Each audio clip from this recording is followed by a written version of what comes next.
At about 6 months old, we knew something wasn't right, took her into urgent care. Next thing we knew, we were on an ambulance trip to Children's.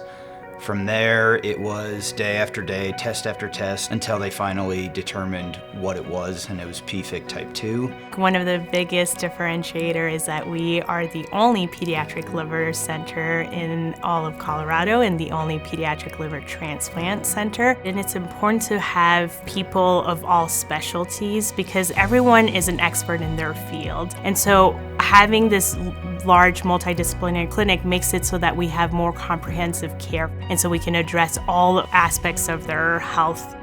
Then we started treatment of trying to manage it, and it meant that she had to be on multiple medications. She got a feeding tube that started in her nose and then eventually was bled into her stomach so that she could grow. Failure to thrive was one of her largest issues. We watched her for a year and change just struggle to even be a baby and a toddler, and we knew she was heading towards a transplant. A big part of the success of a liver transplant is how well nourished they are pre-transplant. That is a direct correlator of their success.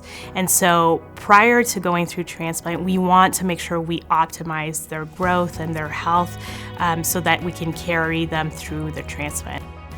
We found a living donor that was a perfect match and just decided this is meant to be.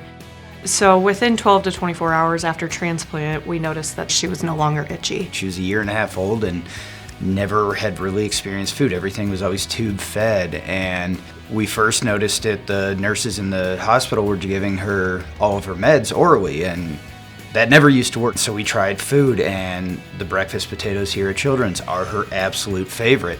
By the time she turned 2, she was finally walking, when her brother was walking at 10 or 11 months old. So it was drastic, the change. I always tell families that when we meet, we become family because we are going to be a part of each other's life for a very long time through the ups and downs. And I think it's really important for families to know that we are partners with them in this journey. She's always excited to see Dr. Brigham. We've had the best nurses and the social workers were phenomenal in getting us assistance with meals here at the hospital and just extra help that we needed at home. Children's has been a home away from home for us, and they saved her. They saved her and they saved our family.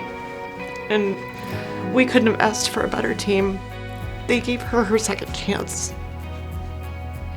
She finally gets to be a kid, and that's what she didn't get to do prior to transplant. Kennedie's 7.5. She is a very strong-willed little kid. When she loves to try new things and explore and just be curious.